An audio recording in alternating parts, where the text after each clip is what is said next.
لنەتەوەی نێگەتی و لەسەر ئاسی نێفنەتەوەی بەرسڤێن تند لە هەمبەر کوشتنا فەڵەستینیان بەدەستی هێزن ئیسرائیلێ دەردەکەون.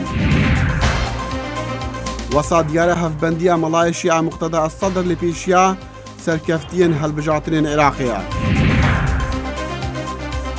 و کاریگەریە شەڕی لەسەر زاڕۆکێن عەفرینێ لە دەربەدەریی خۆیان دکا.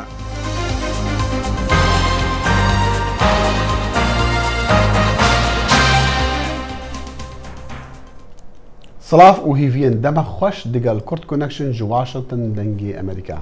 لای منیشەوە سڵاو و بەخێربێنەوە بۆ بەرنامەیەکی نوێی کورد کۆنەکشن. جواتە ئەو لە هەیە نەتەوێت نێگەتی لەبەرە ئیرۆ جوینەکە ڕەوشە ئاوارتە بکە لەسەر ڕەوشە غەزە پشتی ڕۆژەکە خوێنی و توندوتیژیên دنێڤبەرە فەڵەستینی و ئیسرائیلیاندا.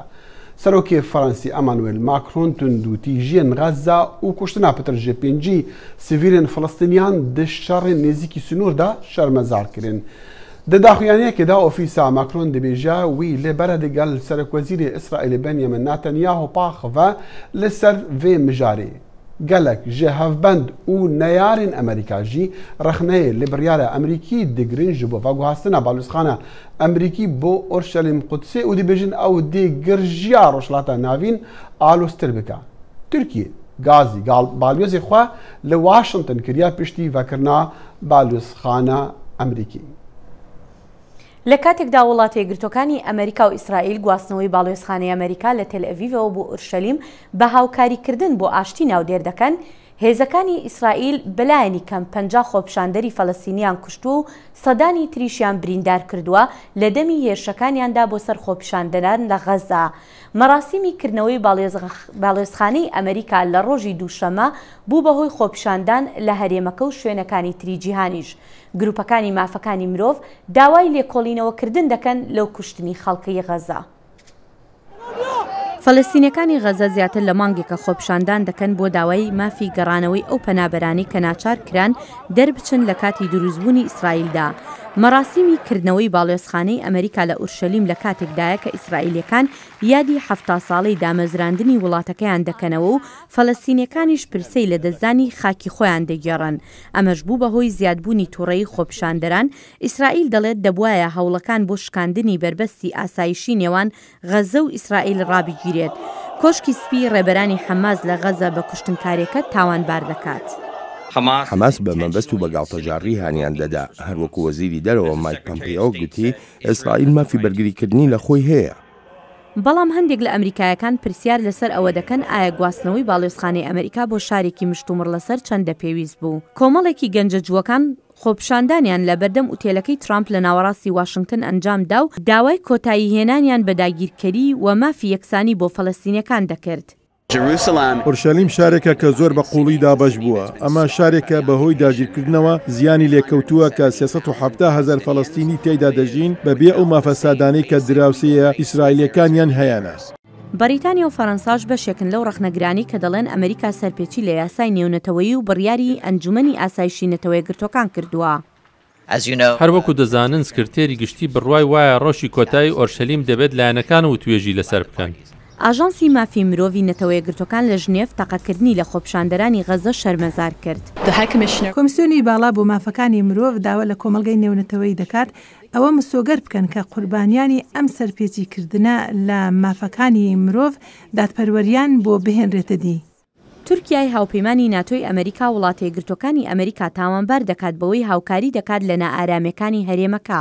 دنیا بارشنە بەلگە بارشنە ئەو ڕاستیەی کە وڵاتە یەکگرتوەکانی ئەمریکا کە دەڵێت ناوبژیوانە بۆ ئاشتی بەردەوام لە هەرێمەکە و جیهاندا دەستی هەیە لە کۆمەڵکوژیدا بە تەواوەتی جێگای قبولکردن نییە. وەزیری دەرەوەی رووسیا سەرگێ لاڤرۆڤ داوای دیالۆگی کردووە لە نێوان ئیسرائیل و فەلەستینیەکاندا. هەروەکو دەزانن رووسیا بە بەردەوامی پێشنیازی کردووە وەک چوارچێوەیەک بێت بۆ ئەم جۆرە دیالۆگا. ئێمە جارێکی تر پێشنیازی ناوبژیوانی دەکەین. ڕێبەرانی فەلەستینیش دەڵێن گواستنەوەی باڵێۆزخانەی ئەمریکا پرۆسەی ئاشتی ڕۆژهەڵاتی ناوەڕاستی کوشت.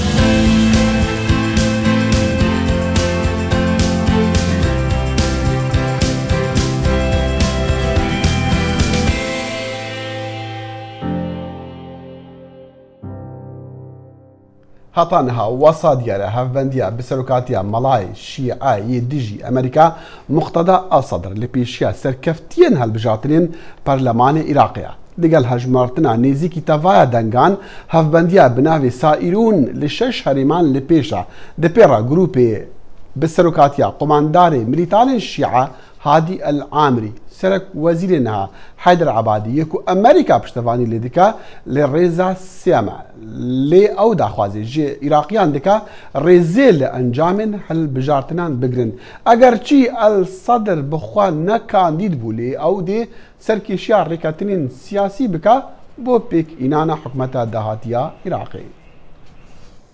لە کاتێکدا ئاستی بەشداری خەڵکی سلێمانیش لە هەڵبژاردنەکەی 12 مانگ کەم بوو هاوکات 6 لایەنی سیاسی لە ئێستادا ئەنجامەکانی هەڵبژاردنەکەیان ڕەت کردوتەوە و دەڵێن فێڵ و تەڵەکەیەکی زۆری تێدا کراوە لە هەمان کاتیشدا هاوڵاتیان نیگەرانی دەردەبڕن. ئەو هاوڵاتیانی بەشداری هەڵبژاردنەکەیان کرد بۆ چوونی جیاوازیان هەبوو لەسەر پرۆسەکە.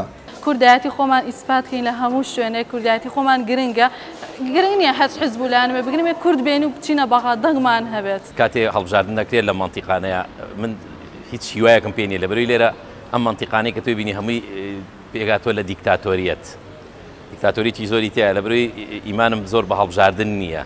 لەلایەکەوە هەر لە بەرەبەیانەوە هەڵبژاردن ڕوبەڕووی کۆمەڵە کێشەی تەکنیکی بوویەوە کە بووە هۆی هێواش بەڕێوەچوونی پرۆسەکە و بە فێڕۆچوونی مافی دەنگدان لە لای چەندین هەوڵاتی. پرۆسەکە لە سەرەتایە بە خاوی بە حکومەوەی جیهازەکان لە سەرەتانە کەوتنەکار جارێک کۆدەکانیان لێە تا کەوتەوە ئیش. لەلایەکی ترەوە ڕێژەی بەشداری هاوڵاتیان لە پرۆسەی دەنگداندا لە ئاستێکی نزمدا ئەبینرا بە بەراورد لەگەڵ هەڵبژاردنەکانی ڕابردوو لە عێراقدا. 1720 دەنگدەری بەڕێز دەنگی داوە کە ڕێژەکەی لە 139 ئەکا ئەمەش بەڕاستی یعنی دەنگدانەکە کەمە یعنی بەڕاستی زۆر کەمە لە چاو ساڵانی تر و لە چاو ساڵانی تر هەڵبژاردننی پەرلەمانی عێراق. یاساناسێک پێی وایە کە هەموو مافەکانی کورد لە چوارچێوەی دەستوردا ئەکرێت لە ئەنجومەنی نوێنەرانی عێراقەوە دەستەبەر بکرێت کە ناوەندی بڕیار و دەسەڵاتی شەرعیە لە عێراقدا. بەدڵنیاییەوە لە ڕێگەی پەرلەمانی عێراق و دەتوانین هەموو مافەکانمان بەدەست بێنین بەتایبەتی ئەو مافانی لە دەستوری عێراق چەسپێنراوە کە ئێمەش هەرێمێکین بەشێکین لە عێراق. لەگەڵ ئاشکرابوونی ئەنجامە نافەرمیەکان هەریەک لە گۆڕان و هاوپەیمانی و یەکگرتو کۆمەڵ و بزوتنەوە شیوعی ئەنجامەکانیان ڕەت کردەوە بانگەشەی ئەوەیان کرد کە بە شێوەیەکی سیستەم کراو لە هەڵبژاردنەکاندا ساختەکاری کراوە و ئەمەش دۆخی سیاسی لە هەرێمی کوردستان تا کاتێکی نادیار بە لێڵی هێشتووەتەوە. ڕێباز مەجید دەنگی ئەمریکا سلێمانی. ئەگەرچی هێشتا ئەنجامین فەرمی ژە کۆمسیۆنا هەڵبلندیە هەڵبژارتنین عێراقی نەهاتنە ڕاگەهاندن لێ لایەنین سەرەکیین هەڵبژارتنین پەرلەمانی عێراقیان سەرکەتی دیار بوونە گەلۆما ئەف ئەنجام نەچاوەڕێکردی بوون دەگەڵما بسکای پێش ژێ دۆکێ سامی ڕێکانی مامۆستای زانستین سیاسی لە زانکۆیا دۆکێ کاک سامی سوپاس بۆ دەمێتە و پرسیارەمەیەکی ئەوە ماقای ئەف ئەنجام نەچاوەڕێکردی بوون. بريطانيا أكن بين وك تحليلك سياسي ما وك شرازات بوارد سياسة دولي دا ما تشاور كيري بوكو واقع دولي همي هاري كارتوي چندينه كو أمريكا هشتا دمايا كو ديمقراطي وقل بريارة خوبدتن بل بچندي احتمالات همي تشتهيها كو بش فيرا الركبتن هبن تشد بالتزوير هبن قلت احتمال هولدان اتفاقات هبن بش فيدا بل بچندي ما گمان سر هيا كو تشتكي تندرست وساخلام اب هەڵبژارتنە نەچوویە بویشیوەی بەڵێ چەندێ بەس هەمان وەختدا ئەمشی هەندە پیڤەرێ دژی بدانین چونکو زەخامەتیە ئۆپۆزیسیۆنێ دایە هەندێک و گوتی دێ گۆڕین هێتەکردن بدیتنا من هەزراواژی وەسا درست نەبووە توێ وێ ڕێکەوتن و وێ کارکردنێ بۆ وێ چەندێک و گۆڕین حەقەت هەبیت بەڵێ چەندێ ئەوە هەزراواتێک و دێ گۆڕین هێتە چێکردن نەڕازیبوونە شارعی و گەل آلیات و میکانیزما هەڵبژارتنە و هەوڵدانەوە بۆ گۆڕینێ ئەڤەژی دیتنا من ئێکیش خالتندية كوش كاستنش احتمال هر اوبوزيسيون خوبيت هل دنگنا راضي بيتن نريكفتناوي بيتن بتا اجري بيچاندي بالك اكسامي ام هالبد ام بسيار مال لسر استي عراقي كو مثلا ام ايرو دي بيسين مقتضى صدر هفبندياوي اللي بيشلي قال لي جي لبر شاندا كي كردي جي بارتين كو نراضي جي انجام هالبجاتنا هرت بغداد ديار مثلا الهريمي بحثين ديا كو فندوفيل وتزوير هاتينا كرن يعني اگر شاندك بشتا بغداد وداخوازي وصابك يعني او درفت ما يكو انجام بين جوهرتن يعني انجام انها كون بيسن دي معينا بديتنا من هيك تشتك ما تقولين چونکو هلا انا كتبين سرعات هرم كردستان همي خبري كان شكات لجنه بالا يا هالبجاتنا او مسؤوله واوجي او داني بدولتي قالوا حكومه العراق هم قالوا بربي كان بديتنا من تشلان نشت متهم بيت مباشر كو شين سكالا سر بتشيت انجي ياسا شي جي خو بكتو دانتا بربسيارتي والقال اتيام بربي كان بديتنا من تشتكي وصل ناهي تكين تشغوري نابتن سربا سكالا كاك سامي متخاص بكرتي بحسي مثلا فندو فيلا لهالبجاطري بتاعبت اللي هاري بتشكل العراقي غازندانينا ليه اللي هاري مع كردستاني غازندا فندو فيلا هي قالك جي دقمه بيسنا دفان دروجندي معاكي كو او دزگهن هاتين درسكرن بو هجماتنا دنگا هارچندا او لسراسي نفنتوين افدالن دبجن وصا هاتين دانان كو او فندو فيلا يعني بو لاينا بيتكرن حتى تشدي يعني تشبلقاها لسرفان قوتنان دیدم امنشین کس چلای نشد چندی سلمینیتن بلکه چندی دیدم او شوازی هبرکیه هی چبید بس قناقه که تو هزل بکی اتفاقات هبن آن چاو لقاندن هبیت آن حتی هاری کاری هبیتن سر آسته که دولی اکه هابیت رکبتن اکه هبیتن که واقعیت عراقی طایبت كرديجي في شويمين او قوات خدان هيس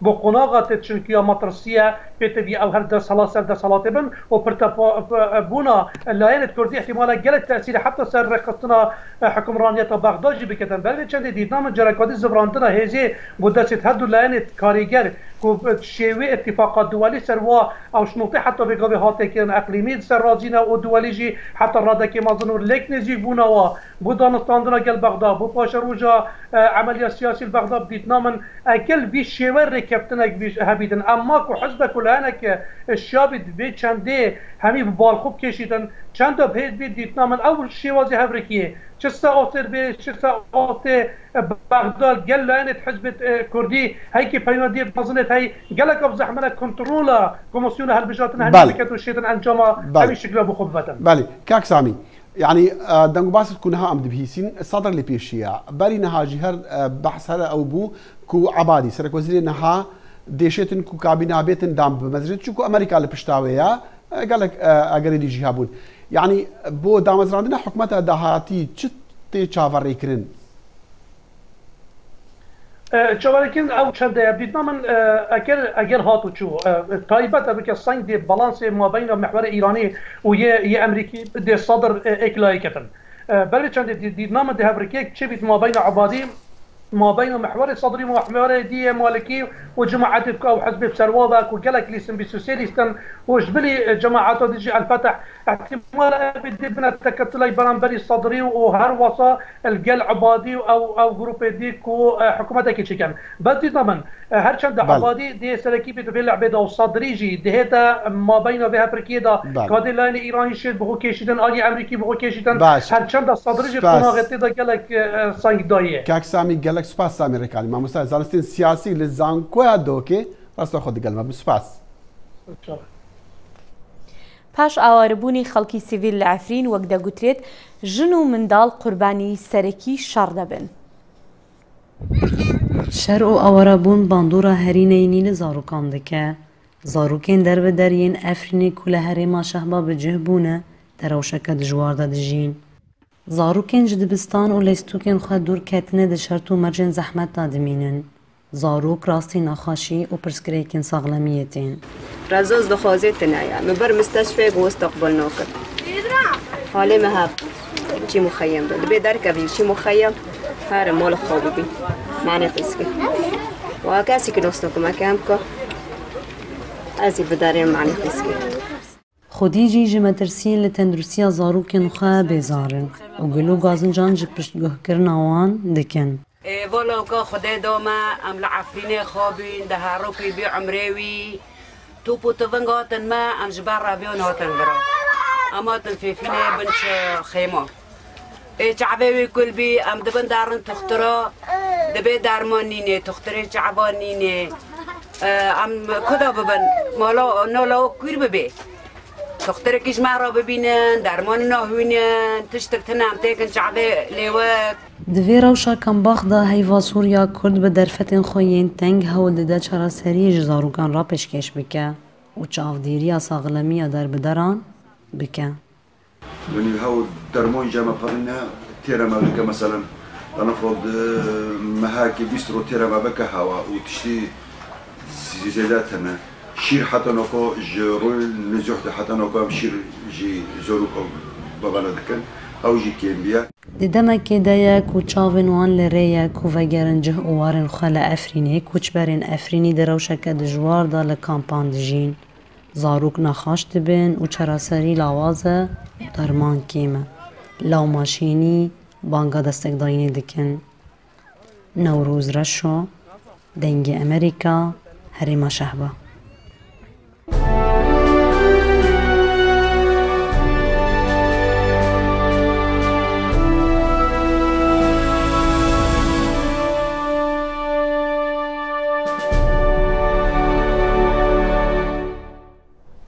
د هەوڵن سەرۆکی ترکیادا ji bo veguhastina deshelata bêkcarî ji bo serokê welatî Recep Tayyip Erdogan hilbijartinên pêşwext ragihandin. Kurdan jî namzetê xwe ji serokatî re dest nîşan kiriye û Selaheddîn Demirtaş yê zîndan kirî bi fermî wê bikeve hilbijartinên serokatî û Kurd daxwaz dikin ew bê azadkirin. نامزدیه سلاطین دمیرتاش آبو سرکوماریه بفرمیجی هات قبول کرن. پارێزەرên wê ji bo ku ew ji girtîgehê were berdan dilekçedan dadgehê. Roja sêşemê manîfestoya Selahattin Demirtaş a Serokkomariyê li Enqereyê hat eşkere kirin. Demirtaş dibêje ku ew bibe serokkomar wê rewşa awarte û sîstema qayûman rake. Bizim dünkü yönetim kurulu toplantımız vardı. Aliyedin ve Rêveberiya Partiya Vatan li Amed, Batman û Qiziltepê destpêkêşana xwe dan. Serokê Partiya Vatanê Doğu Perinçek ku yek ji namzedê serokkomariyê ye di daxuyaniyek de gotbû ku ew bibe serokkomar karê wî yê pêşîn girtina HDP ye. Nêzî not endamên partiya wî li herêmê bertek nîşandan û gotin divê rêz û hurmet ji partiya HDP û serokê wê re bêgirtin ku HDP dengê 6 milyonan sendiye. Selahattin Gönül, Serokê Partiya Vatanê ê Amedê got, divê hesasiyeta gelê Kurd bi ber çavan were girtin, siyaseta qirêt tê bi rêve birin. Ew ji bo bertek nîşan bidin, destpêkêşana xwe dane. Wî got, divê ku Selahattin Demirtaş hefsê were berdan û kesên ku ji vê partiyê îstifa kirin hemî ê dengê xwe bidin HDP. Toplamda %54 oy var. Kompanya lêkolînên siyasî û însanî rawes ku di demek nêze hat damezrandin, li ser hilbijartinê raporek amade kir. Ev kompanî zêdetir li bajarên Kurdan û li Başûrê Kurdistan kar û xebatan çê dike, taybet li ser mijarên hilbijartinên lêkolînan amade dike. Rapor encama lêkolîna li 13 bajarên Kurdan axaftina a rûbirû a bi 1538 kesan ve hatiye amade kirin. Li gorî encamê me dest xistî, HDP gorî yekê Kasımê dengê wê kêmtir e. Li gorî 16 Nîsanê referanduma 16 Nîsanê ew kesên gotin na li dengê wan jî zêdetir e. Ev tevê maneyê 16 Nîsanê heya îro dengê HDP zêdetir bûne. Ew kesên ji HDP dûr ketî çek dîn nestir bûne. Lê dîsa jî dengê HDP gorî yekê Kasımê kêmtir e. Ev tevê maneyê HDP niha xetereyek yê barajê heye. Lê dîsa ew kesên dibêjine em ê rayê bidîne Demirtaş, ji ew kesên dibêjine em ê rayê bidîn HDP zêdetir e. Yani dengên Demirtaş îro bi gorî HDP zêdetir xuya dikin. Ji aliyedin ve HDP strana bi navê em dikarin a ku ji bo kampeyna hilbijartinê amade kirine belav kir.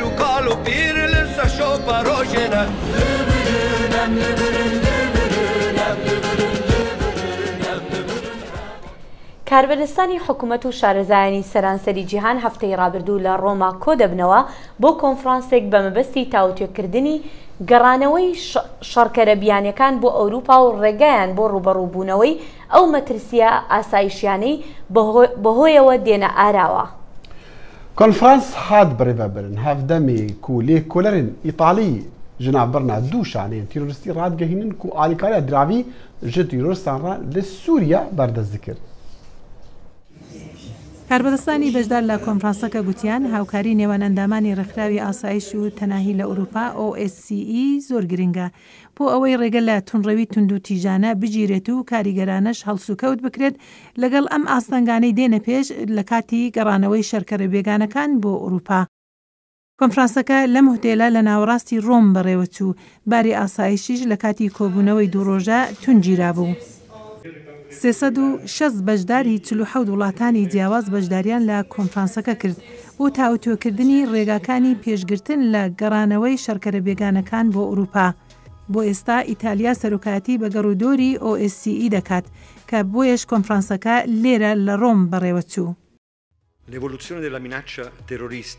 سەرهەڵدانی هەڕەشەی تێرۆریستی سیناریۆنیەکانی هێناوەتە گۆڕێ ئەوانەی پێویستیان بە دەستەبەرکردنی استراتیژی تەواو هەیە. بەزاندنی دەوڵەتی ئیسلامی لە ڕووی لەشکریەوە لێکەوتەی تۆمارکراوی لە وڵاتەکەماندا هەبووە، ئەمەش لە ڕێی ژمارەیەک لێکۆڵینەوە و زانیاری. لێکۆڵەران بە دێراوەوە بەم دواییانە کردارێکی دژە تێرۆری سەرکەوتویان لە باکووری ئیتالیا ڕاگەیاندبوو کە دەڵێن دوو شانەی جیهادی ئاشکرا کرابوون و لە ئاکام ژمارەی خەڵک دەستگیر کران. لە هەڵمەتەکەدا 14 کەس دەستگیر کران، 11یان لە سووریا و سیانیان لە مەغریب. تۆمەتی 4یان پەیوەستن بە چالاکی تێرۆریزمی، ئەوانەی دیکە پلانی دابینکردنی دارایی بۆ تێرۆریزم و جگە لەوانش سپیکردنەوەی پارەیە. نوێنەرانی وڵاتانی ئەندام لە OSCE لە ڕۆم نیگەرانی و ترسیشیان دەربڕی لە گەڕانەوەی شەرکەرانی بێگانە بۆ ئەوروپا. بە دڵنیاییەوە چاویان بڕیوە تا پێکهێنانی شانەی نووسو بۆی هەیە لایەنگر و سەرچاوی دارایی بۆ گروپی تەروریستی کۆبکەنەوە و هەروەها هانی ترۆر بدەن و دەست لە هێرشی تەروریستی بدەن.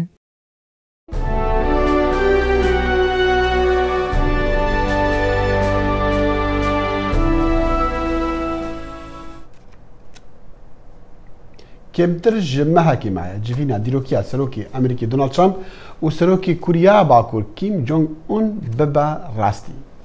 هەتا ئەو کاتش سەرنجی ئەمریکا لەسەر خواستی پێشۆچوونی سەرەکیە لەو بوارەدا. چەند ڕۆژێک پاش ئازادکردنی سێ هەوڵاتی ئەمریکایی و هەروەها بەدەستێنانی پەسنی سەرۆک ترامپ کۆریای باکووری لە ڕەوتە نیاز باشەکانی بەردەوامە. دەمانوێت سپاسی کیم جۆنگ ئون بکەین. کۆریا باکووری بەڵێن دەدات شوێنێکی تاقیکردنەوەی ناوچی هەڵوەشێنێت بەر لە کۆبوونەوە لوتکەیەکەی 12 مانگی 6 لە سنگاپورە. ترامپ لە تویتێکدا ئەو هەڵوێستەی بە ژیرانە و نیازباشی ناودێر کرد. ڕاوێژکاری ئاسایشی نیشتمانی سەرۆک لە دەنجی ئەمریکا بەگرێتە ڤان سوستێرنی گوت ئەوە سەختە لە نیازەکانی پیۆنگیۆنگ دڵنیا بیت. شیانی هەیە ئەمە بەشێک بێت لە نیازباشی، هەروەهاش هەر وەک بینیومانە لە حاڵەتەکانی وەک ئێران یاخود کۆریای باکوور کە بەرەوڕووی سەختی بوونەتەوە ئەوسا لە ناچاری کارێکی چاک دەکەن کە ئومێدەوارم ئەوەی پێشوو بێت. تا ئێستا تاکە بەڵێنی ئاشکرا لە کۆشتی سپیەوە ئەوەیە کە لە ئاکامدا کۆریای باکووری یارمەتی ئابووری دەدرێت ئەگەر بگەنە ڕێککەوتنەکی ناوچی و پیۆنگیۆنگ پابەندی بێت. لەو باوەڕەدام ئێمە ئامادەین کراوە بین بۆ بازرگانی و بەکارهێنانی سەرمایە لەگەڵ کۆریای باکوور بە زووترین کات بکرێت. لە مێژە ترامپ توانا و شارەزایی خۆی لە دانووسەندنەکان خستۆتە ڕوو کە لە کۆبوونەوە مێژوویەکەی لەگەڵ کیم دەخرێتە تاقیکردنەوە. لەو باوەڕەدام هەردوو لا یەکتری هەڵدەسەنگێنن. سەرۆک ترامپ ئەو دەرفەتەی دەبێت بڕوانێتە نێو چاوی کیم و ئەو سابڕیار بدات کە ئایا ئەو جددیە؟ بولتن دەڵێت ترامپ دەستبەرداری وتوێژەکان دەبێت بەر لەوەی سەودایەکی کەم و کوور قبول بکات. لەو دەمەی کە لایەنگرانی ترامپ لە وتارە سیاسیەکانیدا هاواریان دەکرد خەڵاتی نۆبل، هەندێک لە چاودێران لەو باوەڕەدان سەرۆک حەز ناکات بە دەستبەتاڵی سنگاپورە جێبهێڵێت. خەڵاتی نۆبل بۆ ئاشتی ساڵانە دەدرێت بە کەسایەتیەکان یان گروپێک کە زۆرینی کارەکانی لەو بوارەدا کردبێت. لە ساڵی 1901ەوە کات دامەزراوە ئەم خەڵاتە دراوە بە کەسانی وەکو مارتن لوتر کینگ، نێلسن ماندێلا، محەممەد یونس و گروپەکانی وەکو خاچی سووری نێونەتەوەیی و ساڵی پار درا بە هەڵمەتی نێونەتەوەیی بۆ لە ناوبردننی چەکی ناوکی. نەها کۆمەڵک ئەندامین جیڤاتە نوێنەران لە کۆنگرسی ئەمریکیدا سەرۆک دۆناڵد ترامپ ji xelatê Nobelê Aştiyê re namzedkirine. Helbet piştevan û dijberên vê pêşniyazî jî her hene.